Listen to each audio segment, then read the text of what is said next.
네, 이렇게 최측근을 겨눈 검찰의 압수수색에도 이재명 민주당 대표는 별다른 입장을 밝히지 않고 있습니다. 그 모습 보시죠. 대표님, 김용 부원장이 선거에 바로 다음 날 정진상 실장 압수수색 들어왔는데 한 말씀만 부탁드립니다. 지금 민주 당사 이어서 국회 안까지 이제 들어오겠다고 하는데 한 말씀 부탁드립니다. 지금 검찰 행태를 좀 정치 탄압이라고 보시는지요? 네, 이재명 대표는 묵묵부답입니다. 그런데 어제 그 정진상 실장에 대한 압수수색 영장에 보면 아까 우리 김영호 의원께서 잠깐 말씀을 주셨는데 그 영장에 이런 게 명시돼 있답니다. 정진상이라는 사람은 1995년부터 이재명과 친분을 쌓으며 그가 추진하는 일을 실무선에서 사전 검토, 추진한 정치적 공동체이다. 1995년부터 친분을 쌓았으면 올해로 한 27년, 2년이라고 볼 수 있을 텐데요. 정치적 공동체라는 저 6글자가 눈에 띄네요. 아주 눈에 띄죠. 아마 지금 이재명 대표는 그런 고민을 하고 있지 않을까요? 지난번에 사실 그 김문기라고 하는 사람을 모른다고 그랬다가 나중에 그게 굉장히 문제가 됐습니다. 왜냐하면은 그런 것 때문에 김문기를 데려다가 같이 일을 했던 유동규 전 본부장이 굉장히 그 실망했다는 거 아닙니까? 네. 사람을 버리는구나 이런 상황에서 이재명 대표가 사람을 버리는구나라는 그런 느낌을 받지 않았겠습니까? 그런데 정진상 실장은 그야말로 누구도 부인할 수 없는 가장 그 복심 중에 복심이고 최측근인데 네. 정진상에 대한 말 한마디가 가져올 그 역풍이라 그럴까? 후폭풍은 대단하겠죠. 그래서 이 상황에서 이 정진상이 압수수색 당하고 있는 이 상황에 대해서 이재명 대표가 어떤 얘기를 해야 될지 저는 굉장히 고민스러웠다고 생각합니다. 예. 딱 잡아뗄 수도 없고 꼬리 자를 수도 없고 그렇다고 그냥 항상 해왔듯이 정치 탄압이다라는 얘기하기도 좀 그렇고 그래서 이것은 이재명 대표가 굉장히 고민에 빠졌다. 지금 이제 이재명 대표와 정진상, 이재명 대표와 김용 이 연결고리가 지금 가장 중요한 거 아닙니까? 수사 선상에 있을 때. 네. 그래서 이재명 당대표로서는 고민할 수밖에 없다. 굉장히 인간적인 고민과 함께 법적인 고민을 하겠구나. 특히 예. 이제 변호사 출신 아닙니까? 알겠습니다. 그래서 이것은 이해는 됩니다. 왜 말을 안 하는지. 예. 지금 김영호 의원께서 말씀하신 것처럼 이재명 민주당 대표는 1년에 본인을 둘러싼 여러 가지 수사와 관련해서 이런 주장, 이런 입장을 견지해 왔습니다. 확인해 보실까요? 지금 검찰 있는 제도 덮고 없는 제도 만들 수 있다고 믿는 조직들입니다. 이번에는 제가 지면 없는 죄 만들어서 감옥 갈 것 같습니다, 여러분. 3년 7개월 동안 자기들이 고발해가 수사하다 무혐의한 거를 또 재수사한다고 압수수색 쇼하고 있는데 사골도 이 정도 울고 먹으면 맹물도 안 나옵니다. 제가 정말 비 오는 날 먼지 날 것만큼 이렇게 십수년간 탈탈 털리고 있는데 아마 저한테 먼지만큼의 흠결이라도 있었으면 이미 난리가 났겠지요. 일단 최근에 지금 논란이 되고 있는 이 수사와 관련해서 한번 보시자고요. 그렇다면 이재명 턱밑 겨눈 검찰.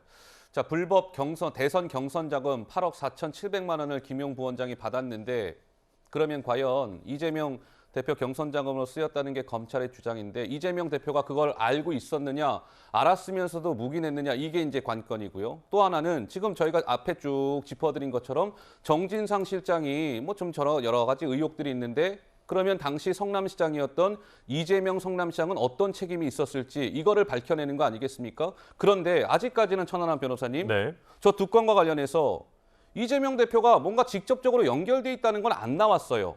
그런 게 없는 겁니까? 아니면 검찰이 차후에 재판 과정에서 히든카드로 딱 갖고 있다가 하나씩 착착 꺼내려고 하는 겁니까? 어떻게 봐야 됩니까? 저는 사실 그 사이에 있다라고 봅니다. 그 사이에 있다. 왜냐하면은 검찰도 어느 정도의 힌트들은 가지고 있을 겁니다. 그리고 정황적인 증거들은 가지고 있을 것이고요.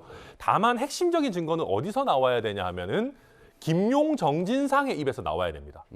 김용이 내가 이런 식으로 뭐 호남 쪽 조직 관리라든지 경선 과정에서 쓰기 위해서 대선 자금 명목으로 요구해서 돈을 받았고 이걸 이렇게 집행했다. 거기에 더해가지고 이재명 당시 후보도 나의 이런 역할에 대해서 알고 있었다라는 진술이 나와줘야 조금 더 이제 어떻게 보면 이재명 대표의 턱밑까지 정말 간다라고 볼 수 있을 것이고요. 예. 또 한 가지도 정진상 실장 입에서도 이게 대장동 일당들에게 유리한 조건, 뭐 초과 이익 환수를 안 한다라든지 이런 이익을 몰아주게 한다라든지 이런 부분에 대해서 당시 시장님께도 보고가 됐고 시장님도 알고 계셨다라고 하는 내용들이 나와야지 조금 더 이재명 대표에 대한 혐의가 어떻게 보면 더 확실해진다. 뭐 그런 상황이다. 이렇게 말씀드릴 수 있겠습니다. 알겠습니다.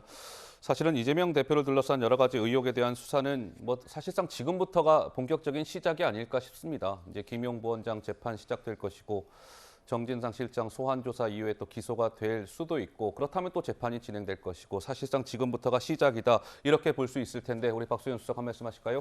그러니까 제가 계속 말씀드리지만 공정한 수사를 해야 하고 증거에 의해서 수사를 증명해야 한다고 말씀을 드리고 있잖아요. 그런데 방금 검찰이 이야기한 압수수색 영장에 보면 참 안쓰럽네요. 정치적 공동체라는 말을 무슨 새로운 사실처럼 아하. 저렇게 특별한 걸 쓰고 있는데 네. 아니 정치적 공동체인 거 모르는 국민이 누가 있습니까?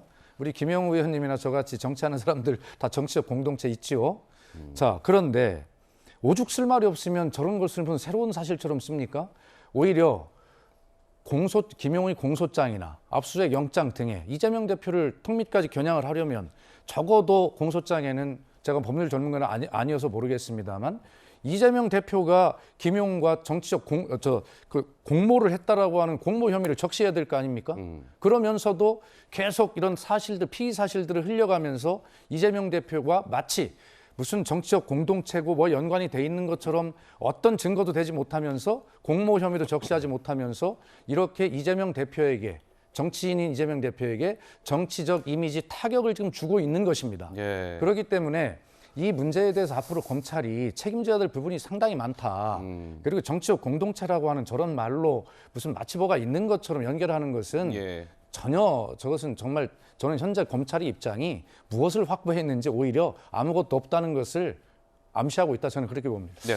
이런 각도에서 좀 보실 필요가 있을 겁니다. 그 정치적 공동체라고 하는 단어가 이게 추상적인 게 아니고 사실상 유동규가 압수수색 당할 때도 유동규하고 직전에 전화 통화를 한 게 정진상이고 전화 버려라 말이죠. 휴대폰 버려라. 예. 이런 정황이 있었고 거기에서 그때 벌어진 모든 상황을 당시 이재명 대표가 소상히 알고 있었단 말이에요. 뭐 여러 가지 극단적인 선택을 하려고 했다든지, 뭐 약을 먹고 예, 있었다든가, 부부 관계가 뭐 안 이런 거. 좋았다든지 예. 이런 거를 아주 그냥 시시각각 보고를 받지 않았으면 알지 못하는 상황을 이재명 대표가 다 알고 있었습니다. 또 성남 FC 후원금과 관련해서도 이재명 대표가 정진상 실장하고 이것은 얘기해라라고 얘기했다는 거 아닙니까? 그렇기 때문에 이게 막연한 그냥 정치를 같이 해왔기 때문에 정치 공동체가 아니라 여러 가지 불법 의혹에 대해서 서로 의논하고 네. 서로 공유하고 저는 그런 말을 네이밍한 게 정치적 공동체로 나왔다 이렇게 보는 거죠. 알겠습니다.